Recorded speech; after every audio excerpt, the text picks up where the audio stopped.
There we go. So thank you for joining us.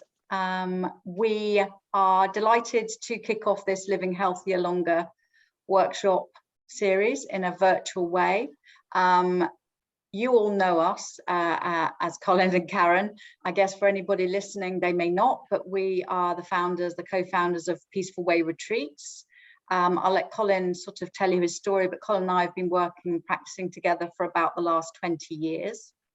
And our practice has evolved from within a martial art into running and hosting retreats, day retreats and workshops and master classes like this, where we're bringing together not only the essence of the martial art of Wushindo that Colin has developed, but also the principles of yoga, and I'm a yoga teacher, breath work and meditation, and this notion of moving mindfulness.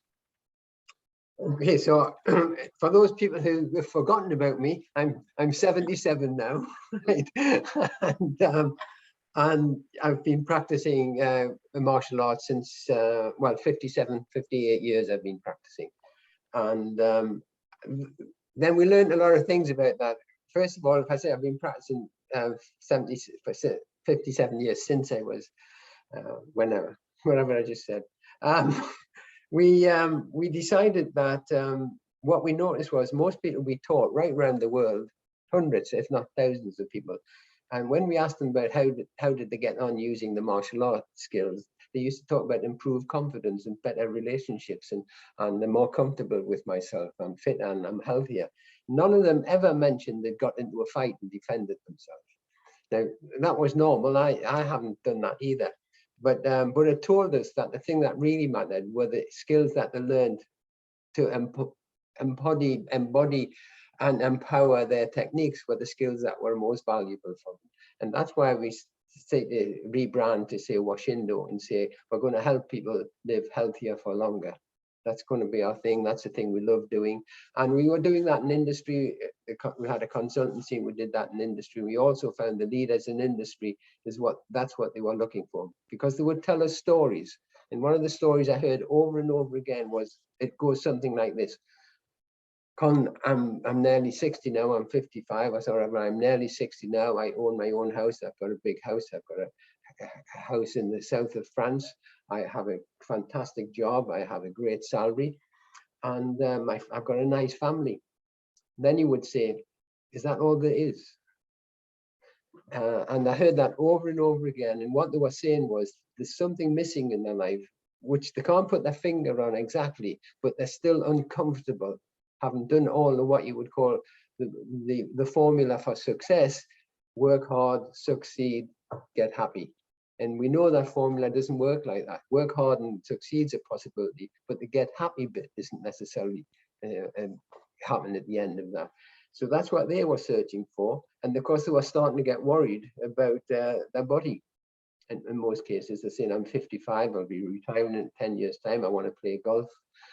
All that time I won't walk on the beach with my children or my grandchildren, and already my body's starting to give up on me.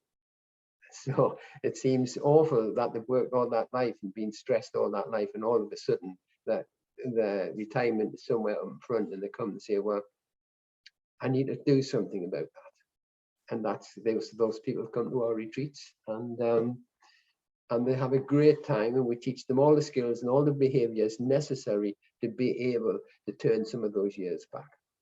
And that seems to work for us. So we're proud of that, actually.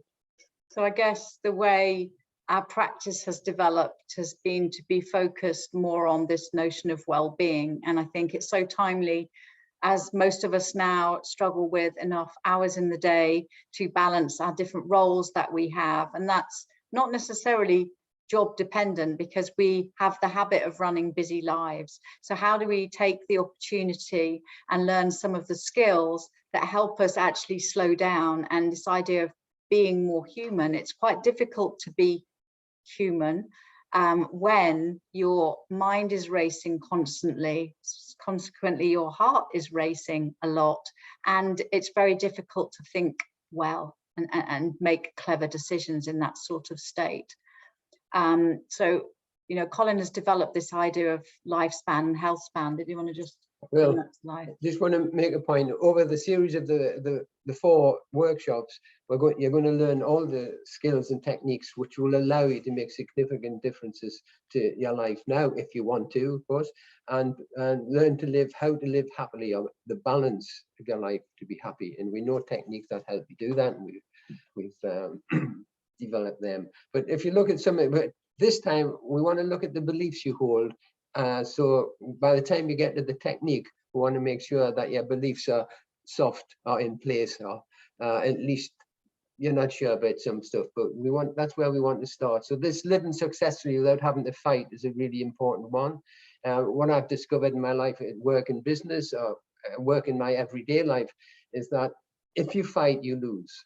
So we're practicing a martial art, and we're saying we're not teaching you how to fight, we're teaching you how to live successfully without having to fight.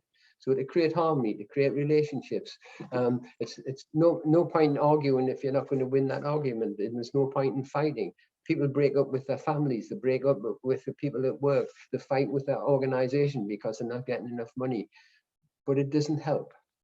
So they've got to find a set of skills that allow them to influence people in a way that they can have what they want in their life. But fighting just isn't the way. Fighting will create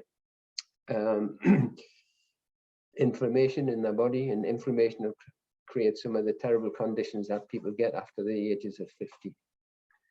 Lifespan, health span is very important to us. We see a lot of people understand, they have a sense of their lifespan. So, oh, maybe it's 81, 87, wherever they say that's a lifespan, but they have no idea about their health span. And what we mean by that is, if you don't do too much with your body, at some point you're going to bump up against yourself, because somewhere around the age of 55 plus or minus 5 years, people start to get an important illness, the one that they notice they've got, you know, and that's when they start worrying about their retirement. All of a sudden, they've had their first ever stroke, or they've just got arthritis, or they're having trouble lifting themselves out of the chair, and they're dreaming of pushing their grandchildren on the beach. And it's more likely that their grandchildren will be pushing them on the beach unless they do something about their body. So they get worried about that, and it's important that they do. I explain to them very well, the recent science has shown, if you take the female lifespan, the male-female lifespan in the UK, and you half it, so you've got average lifespan for a human being in the UK, what you get is we have 4,000 weeks from birth to when we die. Now, the good news is you've got all of those days between now and that 4,000. You've got all those days to do something special with. And what we're saying to people, please don't waste those days.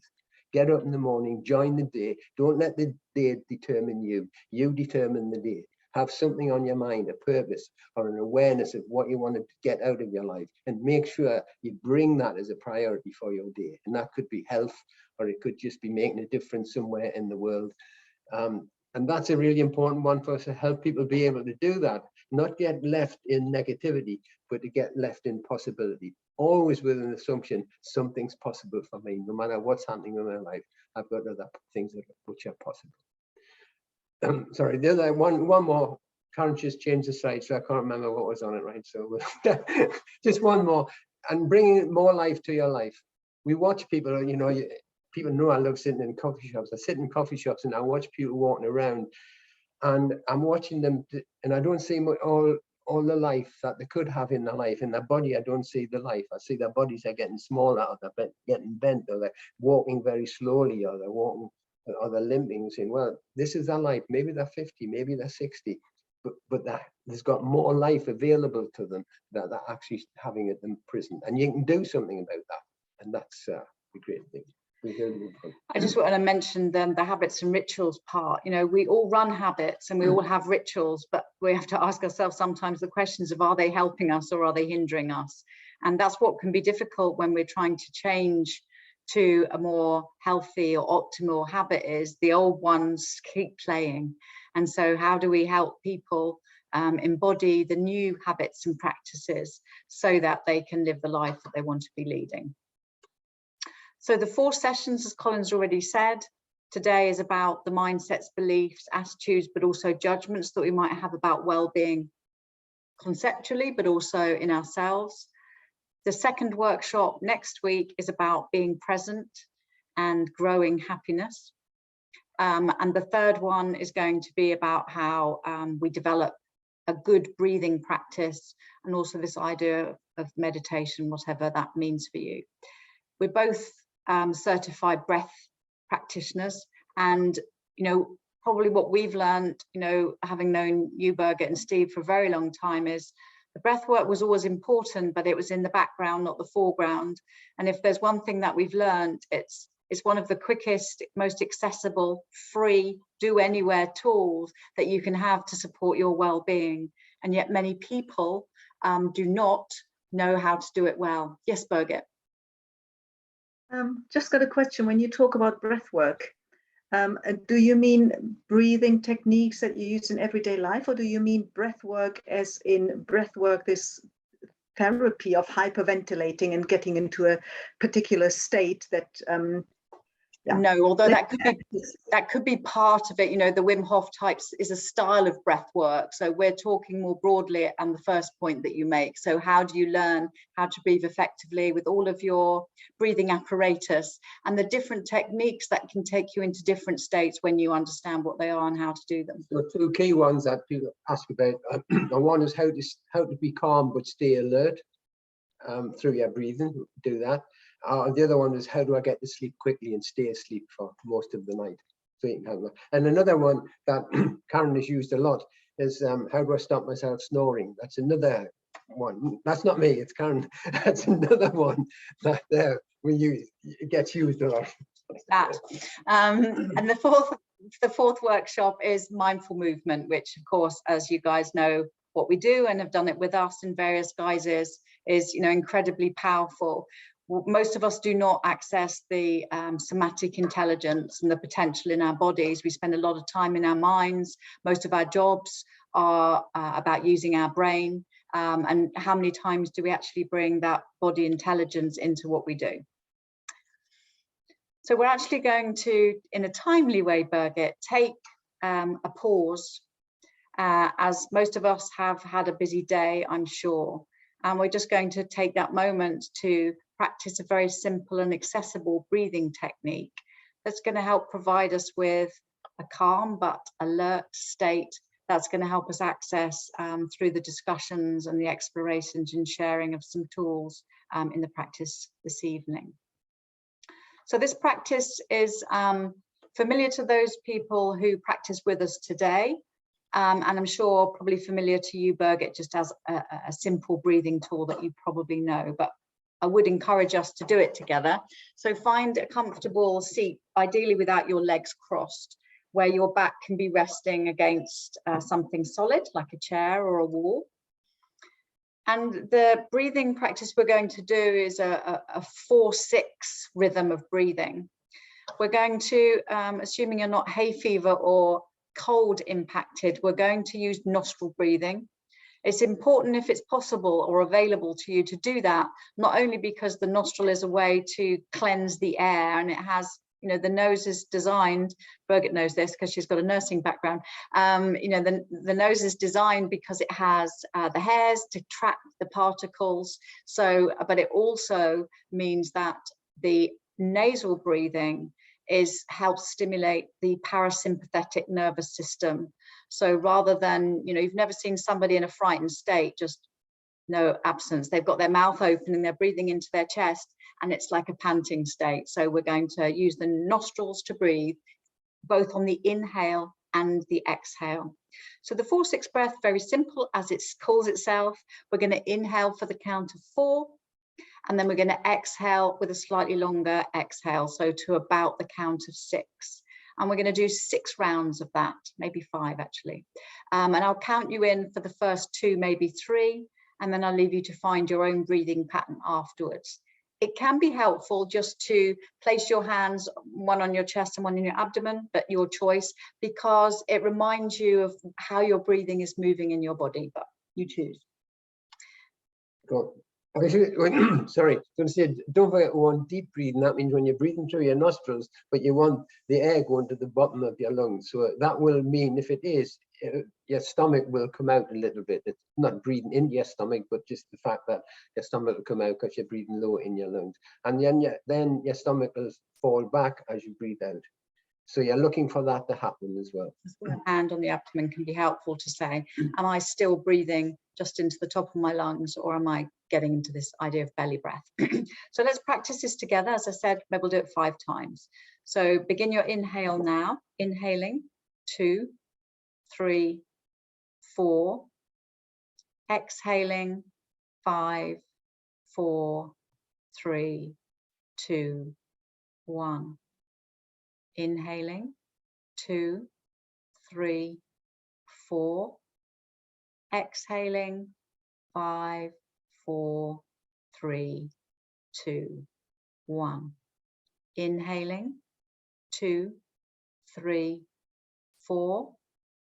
Exhaling, 5, 4, 3, 2, 1. And you complete 2 more rounds of that.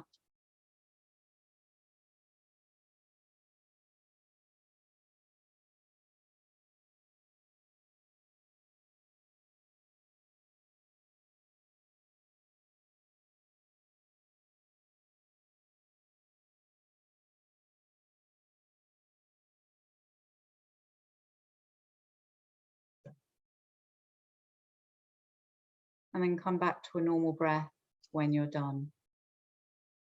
We'd love to hear what you've observed as a result of just that 1 or 2 minutes of slowing down your breathing a bit. You can use the chat or come off mute. Yeah, I felt it calming, Right. and centering. How did you know that, Sheena? What told you that it was calming? I think because of the long out breath, you can feel that it's going right down to belly, Right. just centering. Nice, thank you. I always experience it when I do this kind of breathing, that my shoulders come down and relax, and the whole body, the abdomen feels more spacious, and you can actually feel it down into your pelvis. So that's this sensation I get, this spaciousness that you suddenly experience. That's really nice. And you can appreciate then that, you know, whilst you wouldn't connect breath work or breathing well with digestion, you can see how those systems connect, right? Because if you don't have a sense of openness and spaciousness in your abdomen where your digestive organs sit, it's likely that you've got contraction happening there. So we shouldn't be surprised that we maybe get digestive issues if we're stressed and our breathing is in that way constricted. Anything you wanted to share, Steve? Just the calmness it brings is the thing that stands out for me. Let me tell you how important it is. Years ago, I was invited to Monaco to teach the Palace Guard, the people who died in front of the bullets if one of the royal family are going to get injured. And they were concerned about the martial arts were being taught and relied on technique. And what the guy was saying was, but we all know technique doesn't work because we're so scared when we say that gun, we don't know how to move. So he said, so we need to know how to stay calm, but at the same time, be alert. And that's what happens in the Navy SEALs in America. They do this breathing that you're doing now. And so we taught that breathing. We taught how to breathe during practice of kata and washindo and so on. Otherwise, it's pointless. You spend years learning a technique, then you can't access it at all because you're too stiff, because the fight or flight responses came out. And that would be the same in a meeting, in a boardroom, or anywhere. If you lose control of your breath, you're going to lose control of your voice, and so on. And you won't be influencing the people you need to. So it's really important here that because it's, say how quickly you can get into a relaxed state. That's how quickly. Even if you're going to a meeting and you've got 2 or 3 minutes beforehand and you did something like that to make sure you're calm when you go into the meeting. So it's a fantastic thing, really. So obviously going to be diving deeper into that, into the breath workshop particularly. Okay, these are some of the symptoms that people tell us about when they have symptoms of being stressed. And one of the things that we know, which is really dangerous, that people don't know when they're stressed. they just assume it's normal. I've always felt like this. And they don't know they're stressed, and 10 years later, they get a diagnosis which says, as a result of that stress, this is happening to your body, or this is happening to your body. And so I just drawn your attention to that, and these particular elements that are on the screen now. And all what I'm going to ask you to do is say, have a look at those elements and ask yourself, are there any of those elements that you feel? And of course, most of us will feel some of them, if not all of them sometimes, and some of them, a few of them a few times. But we're just asking you to come in and say, tell us your experience of stress. Or have you felt those feelings, and did you know that they were probably caused by stress? I read, just while you reflect on that, I read an interesting paper about a week ago, which was that most people, it seems obvious, oh, I feel stressed, but it's only when you start to gather some of these symptoms, because they happen or they appear to happen independently, you're not necessarily connecting themselves. But like those quizzes you used to do when you're a child in magazines, like you tick all the boxes and go like, right, you're this or you're that. It's a bit like that, because you read through some of those descriptions, you go, yes, yes, yes, and then it's suddenly like, okay, when I look at those together, it does tell me something that I maybe didn't see just when I was looking at that thing in isolation. Yeah. And it's important to recognize, once you realize that you are stressed and you need how to handle it, you could go to a doctor and get a pill, of course, but much easier to use your body, to use your breath, to get rid of that over a long period of time. And it's a fantastic skill to have, because if you practice it regularly on a daily basis, good breathing, then you won't get the buildup of inflammation in your body. So we're just going to, I guess in anticipation of maybe a slightly bigger group, we're going to run a poll with you now. It's not going to tell us as much with 3 people maybe as it would have done with 20 people, but it is anonymous. I'm just going to have to launch the poll now. So you'll see the questions coming up on the screen. Can you just give me a thumbs up that you can see them? It's a multiple choice, so you can choose as many of those as important to you. If you scroll down, I think there's, I can't remember if it's 7 or 9. So there are a couple more that you won't see immediately on the screen. So any of those that you would like to, and feel you would like to make improvements on.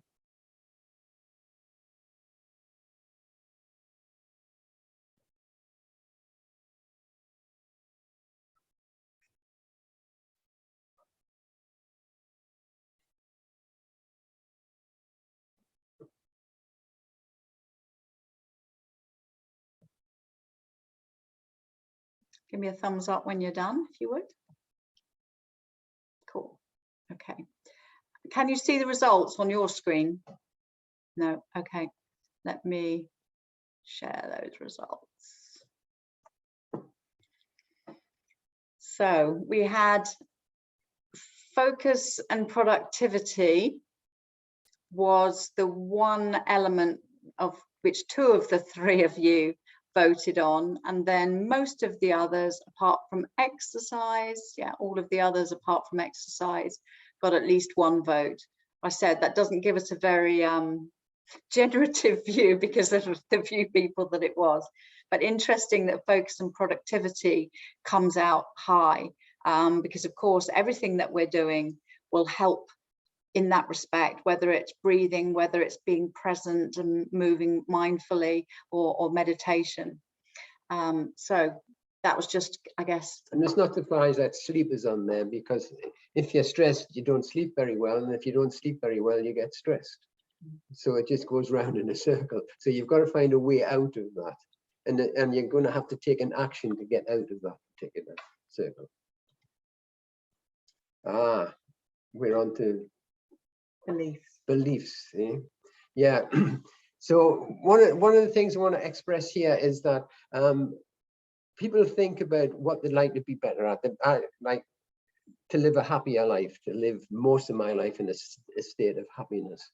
And then what we discover is when they make decisions about their life, they either look backwards into their past and say what happened in the past, and the other look forward into the future. So they're either going into the old pictures of the past, or they're going into the tea leaves to try to decide what's going to happen to me in my future. None of that is of any value to them in decision making, because the past, the memories that they will access, we know now that through the science, we know that memories are distorted, deleted, and generalized. So your unconscious mind changes them. They don't stay the same. Now you think they're the same. You believe that's the memory that's what I actually saw at that place. And it isn't. In most cases, it's been changed. Not only that, of course, your memory could have been 20 years ago, or 10 or 15, and that's not what we're like today. So those things are really not useful to make good decisions on. And when we think of the future, we often think through the stories we tell ourselves about the future. So we don't just say, I want to be here in 10 years' time. We start telling the story, yeah, but the last time I said this happened, and this and that guy wouldn't let me, so I couldn't. So actually, your future is generally determined by the stories and the judgments you've made about you from the past. So you've got both of those things. You've got your beliefs, which would have went unchallenged when you were a child. You would have believed some things that your parents said, your teacher said, the community around you said, and you still live in that because it wasn't challenged at that particular time. And your beliefs are basically, your belief is a thought meandering around your body pretending to be true, and it isn't true. So you learn to challenge that in some way. And the same way when you look at the stories you tell, you've got to remember most things aren't as bad as you think they are, but you will build a negative story around lots of things. So what you've got to do to make wise decisions in your life is to become to that middle part where we call the present. So disassociated from the thoughts of the past or the pictures of the past, disassociated from the story you've told about the fears we have of the future, and just come into the present. And in that moment, start thinking about the decisions you need to make, and you'll get some wise decisions. You'll get decisions made on the truth of the moment. We can't make decisions on memories which are not true, or stories which are not true. We can't make good decisions there. We may as well just have a lottery. We make good decisions when we can disassociate it from those two things and live in the present for as long as possible and make your decisions from that. And that's where peace comes from, because you also get a sense of who you are. We're doing a little exercise later on to get more clarity about who you actually are and what do I need to do in my life to live successfully, peacefully for the rest of my life. Obviously, you need a certain set of beliefs to do that as well. That's why we're covering things like this and beliefs. We believe we're beliefs, and they're generally not true. We've all have had experiences, I'm sure, where we reflected on a bad decision, and oftentimes we've had clues that we knew unconsciously it was a bad decision. Oftentimes our body gives us clues, right? So it's just, I can't quite put my finger on it. Our brains can't articulate the reason because there doesn't appear to be a rationale, but our body knows, right? We just get that, just didn't feel comfortable about that situation or that feeling. So intuition and the somatic intelligence that is available if we just take a time to pause to listen. But it's also, why don't we change in those things? Because first of all, we're generally living on that formula I said earlier. People have told you, work hard, you'll succeed, and if you succeed, you'll be happy. So we work on that formula, only to find at some point in our life, we realize that hasn't worked for us. I am successful, but where's the happiness bit? And this is where they make mistakes between enjoyment and happiness. And these are two fundamentally different things. Enjoyment is something that we get in the spur of the moment. It can be exciting, it can be silliness, it can be doing something you've never done before, and you enjoy it, of course you do. But then you've got to do it again, and do it again, and do it again. And this is where it becomes addictive. I got drunk the other night, had a wonderful time, so I'll get drunk next week and have another wonderful time. Or I went to holiday in that place and it was wonderful, so I'll go back to that place and have a wonderful holiday. We get addicted to those enjoying moments. But that is not what happiness is. Happiness exists at a different level. Happiness is about ongoing joy. It's about peace, contentment in your body. and you can live through that happiness no matter what happens. Some people say you can't be happy all the time because you might lose somebody or something might happen to you. Yes, you can, and you will lose somebody, and you can be unhappy about that. But you're not going to spiral down into a depression because of that moment. You're not going to let negative stories or negative situations trump your happiness. You don't delegate your happiness to anyone. And you'll find that sometimes when you get up early in the morning, you put the telly on, you go to work, that everything you're facing seems to be negative in some way. It seems to be a story about something that's gone wrong. You've got to stay above that. Listen to it by all means, say, yeah, that's right. But I'm not giving up this state of calmness, contentment with my life and peace with my life in order just to stay friends with this group of people who want to talk about such and such.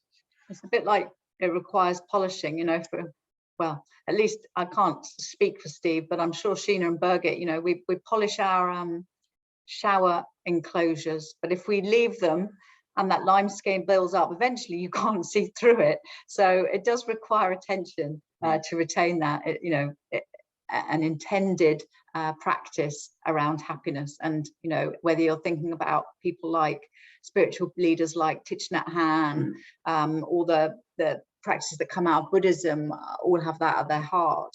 It is a practice. You know, we say everything is a practice. It's not one isolated action. So enjoyment is enjoyment is a pill where happiness is an ongoing process in your life.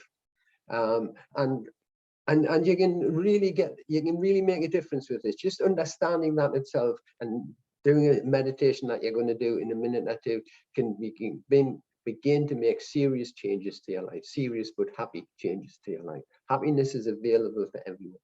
I think we might have a little story here. Yeah, cool. So we're going to ask you, we're going to put you into one breakout as it happens. So yeah, that'll be friendly, the three of you. And look at the two statements that we've written there. And the question really is, so do you believe those statements when you read them to yourselves? I'm responsible for my own happiness. Happiness is not determined by wealth or poverty. So you can answer yes or no to those, whichever ones you want. But when you've done that, just go down to the next question. If you answered no to the first one, you ask the next question is, would you like to believe that statement is true? Would it be useful for you to know that that statement is actually true? And then if you say, yes, I wouldn't mind that. Then the third question is, am I prepared to give that statement a chance to be true? Am I prepared to find out? So that's what we're asking you to have a look at. Put those questions into the chat. And when I then put you into your breakout, I'm trying to remember in Zoom whether you need to copy that chat, whether you'll lose it when I put you into the breakout. I can't remember. Anyway, they're not difficult questions to remember. Do I believe it's true? Would I like to believe it's true? Am I prepared to give that statement a chance to be true? And remember, the statements are, I am responsible for my own happiness. Happiness is not determined by wealth or poverty. Right. Mind why the breakout room doesn't appear to be there. It's super helpful. I'll chat participants. Invite all. No. What we lost? I've lost the breakout functionality. Well, just let's have a conversation. Okay, let's not go anywhere else. Let's stay in the room. So let's go up and down here. Let's start with Steve, just to see what was in. Steve, that first statement. Do you believe you're responsible for your own happiness? Yes, broadly speaking, I do. Okay, good. There are many people who try and, what's the word, reduce it. Okay, Sheena? But it's down to me. I remember, okay. The context I don't remember, but it was about a guy who was in a concentration camp, absolutely the worst imaginable situation you could be in. And he said even there, he still had the freedom to choose whether he hated or whether he didn't, whether he, you know, how he would respond. So, you know, we are all, to an extent, even if we can't control the external environment, we're still in control of how we respond to it. And, you know, happiness is a response. We need some skills to be able to do that. Breathing's one of them. Being in the presence, another one, and movement is another one, which we go through on the next part of the program. I think the example you're giving, Steve, is probably Viktor Frankl, and I think if we probably read that book, and unpicked some of the tools that he probably unconsciously was telling us in his stories, it would be really interesting to review that now, knowing what we know and what the science shows us. But when you're responsible, when you take that responsibility for your own happiness, you've got to practice happiness every day. And in order to make that work and be part of you. So coming down, Sheena, I'm going down this way. What about that first one for you? I am responsible for my own happiness? So I would say that it's 50-50. I have some responsibility or some power over my own happiness, but there's a lot of external factors as well that would influence my perception of happiness. Yeah, and we've got to be a little bit careful of that, because, you know, we don't want to give our position of happiness to somebody else to take care of. We can't blame other people for me not being happy. You can blame them, and we do blame them. We go to war with them, but it's not a way to stay peaceful, to stay healthy and well, and become healthier longer. It's not always easy, is it? But, you know, sometimes, especially if we've been in, I'm thinking of work because I'm still in work, Colin's probably got different examples, you know, you almost think, I gifted and I unconsciously made that choice to give my happiness to my boss or to a colleague that wasn't treating me well. And whilst it's not necessarily easy for us to turn that around, to recognize, well, I allowed that to happen, not that I allowed that bad behavior to happen, but that's what Viktor Frankl says, isn't it? It's my choice as to how I respond to that situation. There are always going to be bad situations, and that's a practice too. It's very hard not to sometimes blame somebody else. If it wasn't for him, I would be happy. And then, of course, if Karen says if it wasn't for my boss, I'd be happy all the time. But then I suffer that because she comes home miserable. So now she's suffering because I'm also suffering, and we're the ones who are getting ill, not the boss who made her unhappy. So we've got to get past that in some way or another. So, okay, where's Birgit? Yeah, I agree with the first one. I'm responsible for my own happiness, but I also think that it's not as easy as it reads, because we come to once we're adults and we struggle with these things, we've had years and years and years of things being put into our heads by our parents, by our teachers, our environment, and these things you embody unconsciously. And I'm really struggling with this. I'm responsible for my own happiness. Yes, on a rational level, I know this, and I totally agree. But putting it into practice is a different story. And that's why it's very important. What I'm working on right now, and that's taming this monkey mind. And I'm just trying. If I have a minute to say, I'm trying a new strategy. I've got a great dog. She's massive. She's huge, but she's wonderful, and she needs training, and she gets a lot of training. And I'm doing the same thing in my head with my thoughts now. I'm just treating my thoughts like I treat my dog. And it works wonders. It's really great. If I get a nasty thought in the middle of the night that keeps me awake, I just say, you nasty thing, go to bed. I don't want you here. And it's kind of amazing. I discovered this by chance, that I can just treat my thoughts like my dog, but it works. So I'm responsible for my own happiness. It's not that easy, but I'm working towards it. So and that's the point. It's not that easy. But when you're living in a state of happiness more than you're living in a state of misery, it was worth the bother. Apart from anything else, you'll be definitely happier and happier for longer. Why I'm important about this happier for longer, I just remember my mother, who died when she was about 92, but her last 15 years were horrible. Absolutely horrible. She was always hallucinating things. She had men coming into her room and raping her and poisoning her. She had people coming in, stealing all their things. She wasn't, of course, but that's where her mind was, because she had dementia. So every day she was frightened for nearly 15 years. It was almost a pleasure when she died for her to be released from that. That was the pleasure, you know, and that's why this to stay healthier longer is important. I'm not saying you need to live longer, I'm saying, but you need to get your health span closer to your lifespan so you can be healthy. And you need those things to be able to say, no, I am responsible for that. I am responsible for the next moment in my life, what I say next. And what I'm going to say next might make you go happy, or what you're going to say next might cause you an argument. But you're responsible for that moment as well. And there's lots of research and science now, like Deepak Chopra and that sort of group of researchers that have proven this, that the science shows that if we work with our innate wisdom in our body and work on our operating systems, that we would never think, because just to your point, Birgit, we've been conditioned to think that the answers lie, the doctors know everything, and that everything happens in medicine.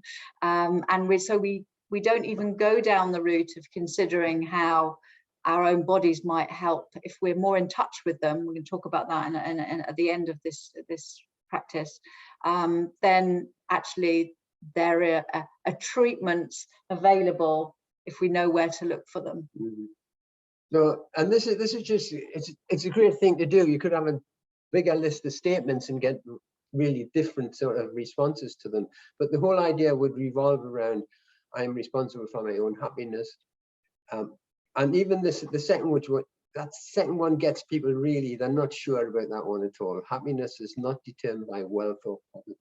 They'll say, yes, but you can be happy if you've got money. Well, we're not talking about wealth, we're talking about happiness, which is an internally generated state. It's not something you acquire. You can't buy it in that sense. You can buy enjoyment, but you can't buy happiness. You've got to release it. You came in this world, happiness already in, and what happens is you smother it through negativity and communities who tell you what you should do or shouldn't do, and so on. And you cover your happiness up, and you lose access to it. I know you've studied the Dr. Santos happiness course, haven't you, Sheena? So, you know, the research again is really strong on that, excuse me, and fascinating if you haven't experienced her work.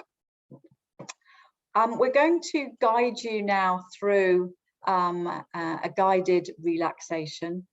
And then Colin is just going to finish with the sort of the meaning or the processing that you might get through that. You can choose to lie down while you're doing this. You haven't got to do anything other than listen to my voice if you choose to. Or again, just sit in a position where you can be comfortable. It is literally a 5-minute practice, probably with your eyes closed. Can I mention, Karen's going to talk you through this, and she'll talk for about 5 minutes.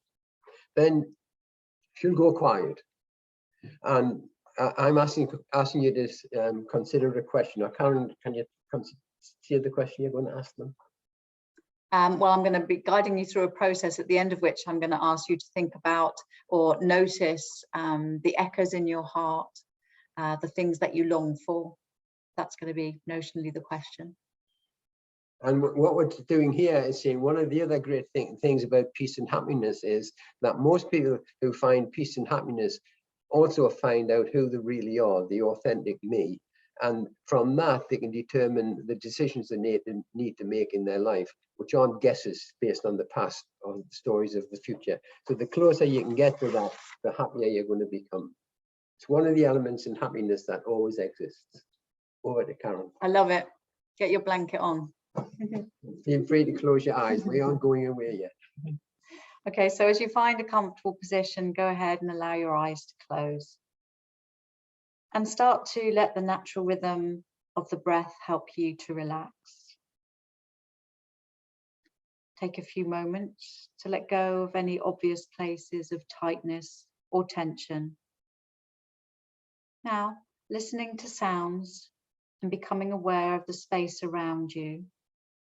Allow the curved image of a smile to appear in your mind. Notice how gentleness, kindness, openness and ease arise with the idea of a smile. Sense the curved, relaxed smile fill your mind and extend outward into space. Now imagine a smile at the corner of both eyes and feel the sensations that arise there. Allow your brow to be smooth, the flesh around your eyes to be soft and relaxed. You might sense your eyes floating gently, as if in a pool of warm water. Continue to soften and let go through the whole area around the eyes. Can you perceive a relaxed brightness there? Now, bring a small but real smile to your lips, the half smile of the Buddha, and allow the feeling to relax the muscles of your face. Let the jaw be relaxed and loose, and let the tip of the tongue lightly touch the roof of your mouth. Feel now how the eyes are smiling. The mouth is smiling. Bring the image of a smile to your throat and notice what happens. There might be a relaxing and an opening. If there is tightness, allow it to be held in the sense of a smile. Feel again the corners of your eyes smiling, your mouth smiling, your throat smiling. Let the smile drift down into your chest. Imagine the shape and feeling of a smile threading through the area of your heart. Whatever feelings might be there, allow them to float in the openness and kindness of a smile. Continuing to relax, sense the smile in your heart, sending ripples of ease throughout your body, through the shoulders, along the arms, and down onto the torso and legs. Can you feel the openness and vibrancy of a smile at the navel, the pelvis, the base of the spine? Allow yourself to rest in the spacious and kind awareness that's engendered by a smile. When thoughts, sensations, or emotions arise, can you sense how they are held with unconditional friendliness? If your mind wanders or you find yourself tightening, you can gently re-establish the smile in your mind, eyes, mouth, and heart. As you rest now in this easeful place, take your awareness to the things that continue to echo in your heart and things you long for that haven't yet been realized. And as you take the next few breaths, just allow those thoughts, feelings, and sensations to be held in this friendly sense of smile as it plays through your body.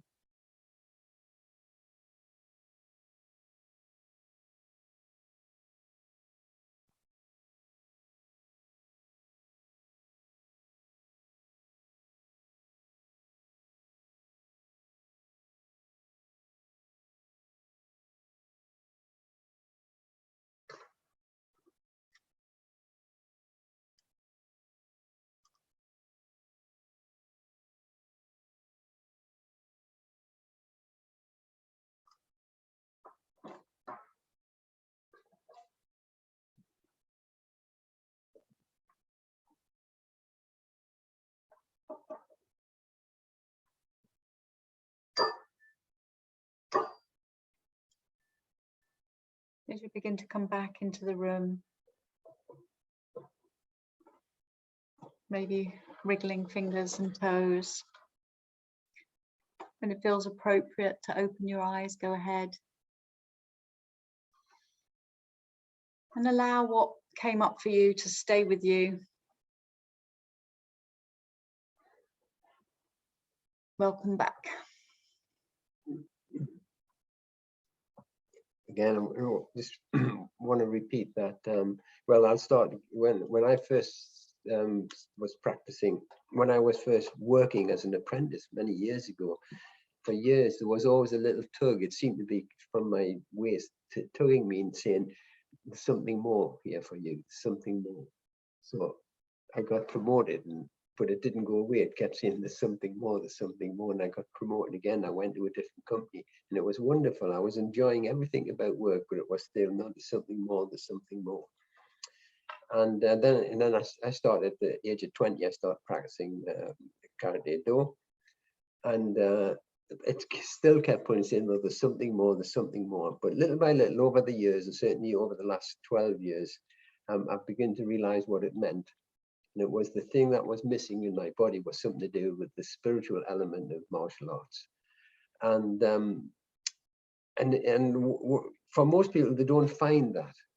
They don't get the opportunity to find that, or their beliefs don't allow them to look for it. And sometimes what they do is they take the alcohol, they take the drugs, or they just overeat all the time. But they're trying to fill something that's missing in their body, and it doesn't work for them.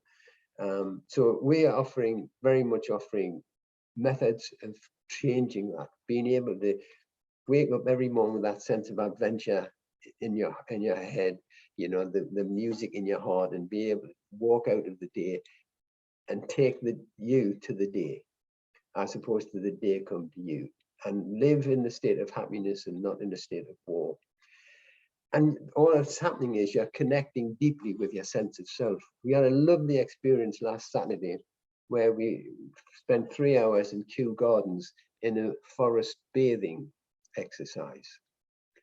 And you just suddenly realize that you came from nature and now you're back in nature, and we shouldn't be surprised how happy that makes us. When we walk on the beach or we walk in the woods, we shouldn't be surprised that somehow we love that feeling in our bodies when that happens.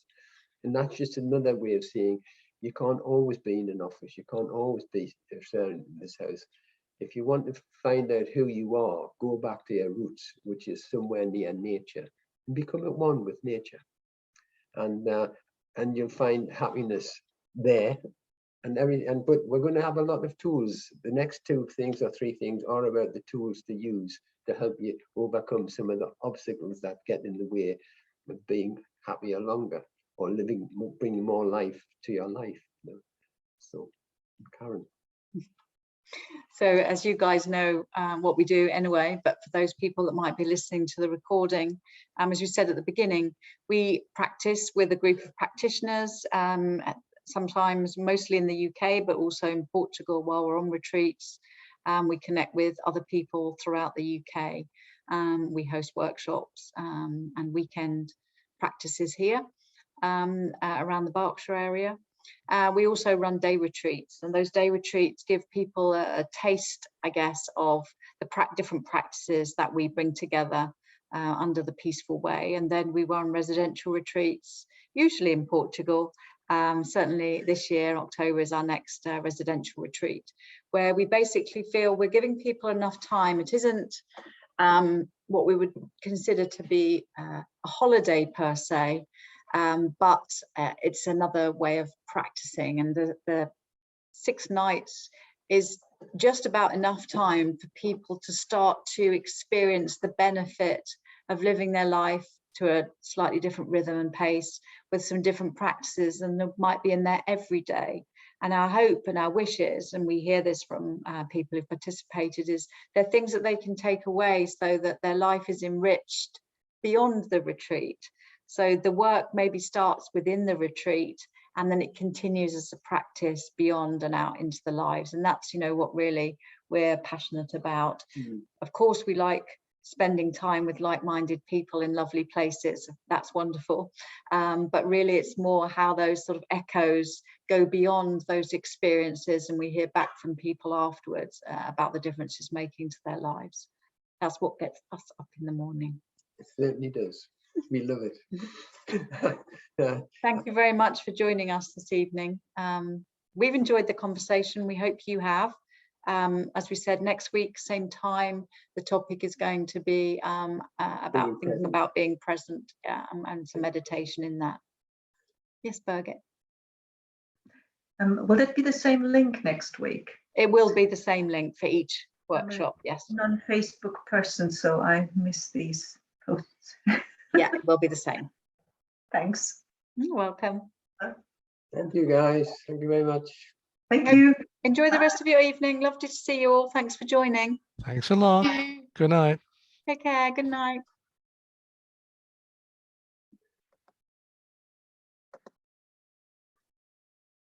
Let's unite here without my glasses.